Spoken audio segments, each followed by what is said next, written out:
Blossom. Hi and welcome to Blossom Talk. I am Sashti Flo, and today I feel like this is probably going to be the most important video.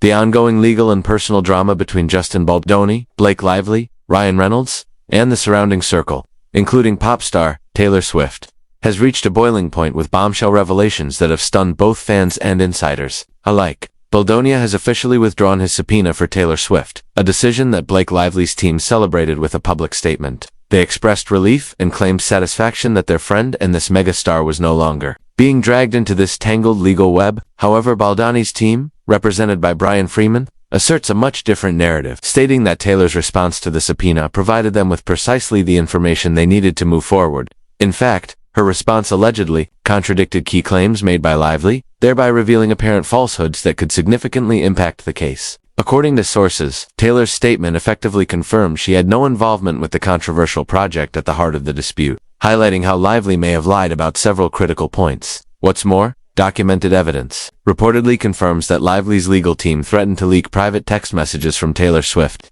a move now interpreted as a coercion tactic to secure public support.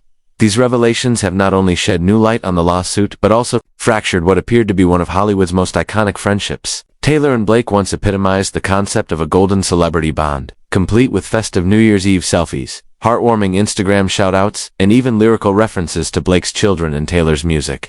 Fans idolized this connection, viewing them as the ultimate BFF goals.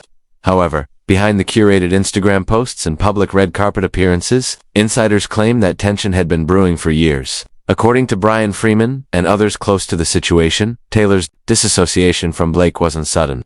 It was a result of accumulated doubts and perceived betrayals. It seems Taylor had begun to question Blake's true motives. Was the friendship genuine, or was it a calculated career move? While Blake's own star power was undeniable, being aligned with Taylor Swift offered her unmatched media coverage and fan adoration. Subtle red flags like the imbalance in mutual public support, or Blake's noticeable absence during Taylor's tumultuous reputation era, may have indicated that the loyalty wasn't reciprocated. Observers noted that while Taylor consistently promoted Blake, the latter often maintained a curiously minimal show of public solidarity when it mattered most. This perceived one-sided dynamic led many to believe that Blake had much more to gain from the friendship, especially in terms of brand elevation and media warmth. The friendship's undoing now feels less like a sudden rupture and more like the final piece falling into place after years of unspoken grievances. Amid all this, questions are emerging about what Taylor really knew and whether she was being used as a pawn in Lively's alleged strategic maneuvers. From the shared vacations and family tins to the whispered doubts among industry elites, it appears the perfect facade may have hidden a very imperfect relationship. The legal team representing Baldoni even cited a voicemail received by Bryan Freedman from someone close to Taylor, alleging that Blake's camp tried to blackmail Taylor into posting public support and action supposedly prompted by Blake's absence from a major public event. The call allegedly ended with accusations of extortion, and Freedman claims further communication supported this account.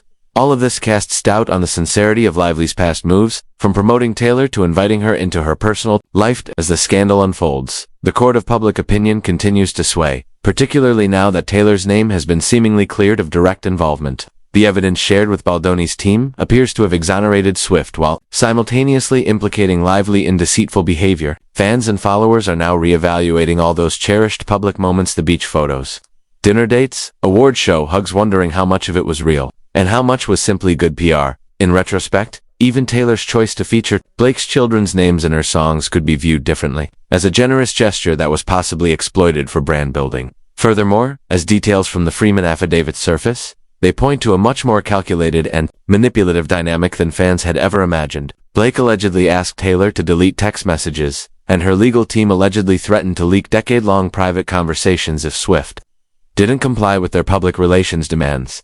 Taylor, reportedly disturbed by the coercive tactics, stepped away and cooperated with Baldoni's team, offering the clarity they needed to expose what they say are the contradictions in Lively's story. For many, this case isn't just about legal drama anymore, it's about understanding how Hollywood friendships function under the surface, where image and influence often eclipse sincerity and support. Taylor Swift, often hailed as an and known for her strong loyalty to friends, might have been blindsided by a friendship that was never as balanced as it appeared. For those wondering how Swift didn't see the red flags earlier, it's worth noting that emotional manipulation and toxic relationships, even among friends, can be incredibly difficult to recognize when you're in them.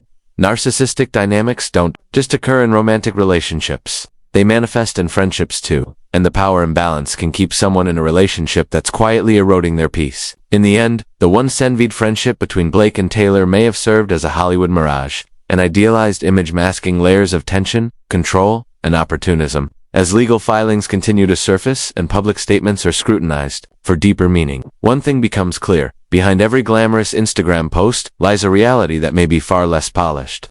The unraveling of this relationship reveals not only the personal hurt involved but also the high stakes of aligning your brand with someone whose interests might not align with yours. For now, the spotlight is shifting away from Taylor, as Baldoni and his legal team redirect their focus based on the revelations on COVID, a move that brings both clarity and further complication to this celebrity saga that just keeps unfolding. The reason why I did that now so much later, and also because it took me a while, to be honest with you, it took me a while to actually get over it.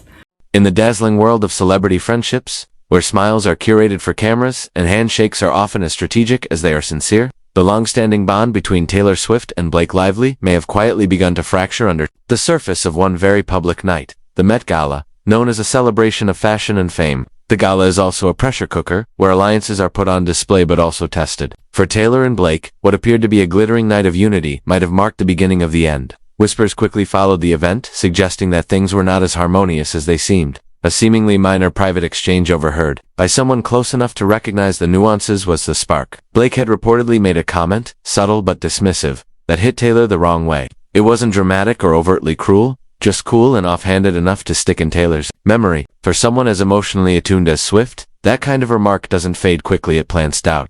After the gala, fans noticed a striking absence of what had become customary post-event content from the two. No cheerful selfies, no sweet captions, no public show of love.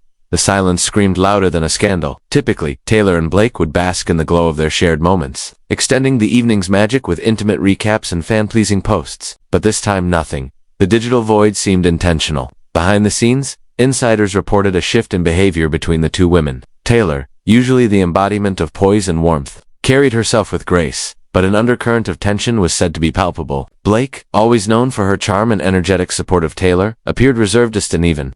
For someone like Swift, who has long treasured loyalty in her tight-knit inner circle, that chill was noticed. This wasn't a blowout. It was a slow cooling, the kind that hurts more precisely because it lacks closure. Bryan Freedman's commentary that their friendship's demise felt inevitable begins to resonate deeply when traced back to that very night. The Met Gala, always more than just gowns and flashbulbs, had set the stage for something real and raw. Then came the dinner party, the supposed safe haven of celebrity camaraderie hosted by Ryan Reynolds and Blake Lively. On the surface, it promised a cozy, intimate evening among A-listers far removed from the pressures of public events. But according to multiple sources, the night unfolded in a way that left Taylor Swift increasingly uncomfortable and unsure of where she stood. With the hosts, from the curated guest list to the tone of the conversations, everything felt just a little too planned.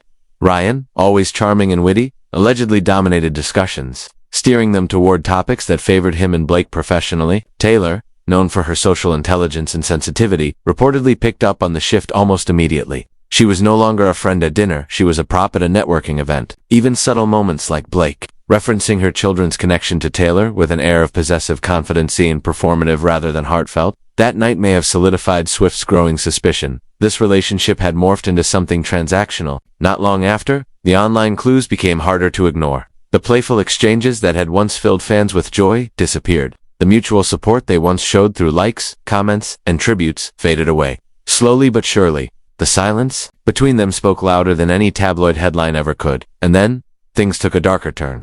Taylor, previously looped into legal drama involving Justin Baldoni, found herself facing indirect pressure from Blake's camp. According to close insiders, Taylor's name came up in private legal correspondence, not because she was involved, but because she had become leverage. There were threats to leak decade-old private text messages. Blake's legal team allegedly used these messages as a bargaining chip to pressure Taylor into publicly supporting Blake in the ongoing lawsuit. This wasn't just petty celebrity squabbling, it bordered on manipulation. Swift, stunned by the tactics being used, reportedly stepped away completely and chose to cooperate with Baldoni's legal team, clearing her name and offering documents that not only distanced her from the case, but, more damningly, contradicted key points in Blake Lively's statements. Bryan Freedman confirmed that Taylor's response to the subpoena wasn't just helpful, it was pivotal. While Blake's team celebrated the withdrawal of Taylor's subpoena as a win, insiders on Baldoni's side claimed it was quite the opposite. Taylor had given them exactly what they needed. More than that, The decision to withdraw came only after her cooperation had undermined Blake's position. What's more, there's speculation that the sources close to Taylor feeding this information to Baldani's team aren't just friends, they may include her own family and publicists. Some even believe her parents, famously involved in every aspect of her career, played a role in confirming information that exposed how deeply this alleged betrayal ran. The message from Team Taylor was clear: they weren't going to be used, and they weren't going to stay silent while private communication was wielded like a weapon. Even more telling than what Taylor said is what she hasn't said. Normally quick to defend her friends when they're unfairly targeted, swiftly shutting down misinformation and harassment, she has stayed uncharacteristically silent this time. Her fans have noticed. Why hasn't she stepped up to squash rumors or defend Blake? Why let a narrative fester unless it rings true? That silence alone speaks volumes. Taylor, one of the most litigious celebrities out there, isn't denying the allegations. She isn't running to protect her so-called best friend. She's letting the chips fall where they may, and that has people convinced she's done for good. Behind all the media polish, Taylor may have also been sitting on receipts of her own. Whispers of Blake's unflattering behavior on set, quietly managed by PR teams over the years, are now being revisited. There's talk that Blake leaned heavily on her friendship with Taylor to buffer her public image, even when it didn't reflect the full picture. Some insiders suggest that Taylor was aware of these behind-the-scenes antics and chose to protect her until now. If Taylor were to release even a fraction of the evidence she's allegedly collected, whether text exchanges, voicemails, or insider knowledge, it could irreparably damage Blake's reputation. Taylor has a history of incorporating her life into her art, whether in music or carefully timed media statements. She rarely lets betrayals go unanswered. If she chooses to respond, it may not be through interviews or tweets. It might come in the form of lyrics that say everything without saying anything directly. The timing of these events couldn't be worse for Blake and Ryan, with both of them juggling major projects and brand deals. Any hit to their public image could have ripple effects far beyond this feud. And while Ryan has been mostly silent, the pressure is reportedly mounting from studios and corporate partners alike.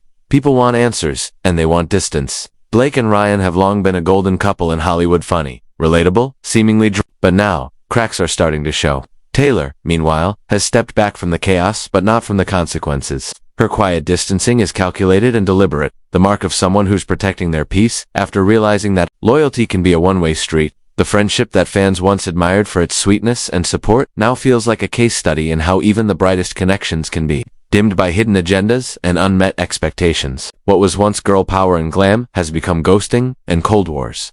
And perhaps the most haunting part of it all is that Taylor saw it coming. Maybe not all at once, but in pieces: the cool tone, the strategic dinner party, the veiled threats, the missed support during her hardest public moments, the subtle signs of a friendship that no longer fed her spirit but fed on her fame. For years, she tried to believe the best.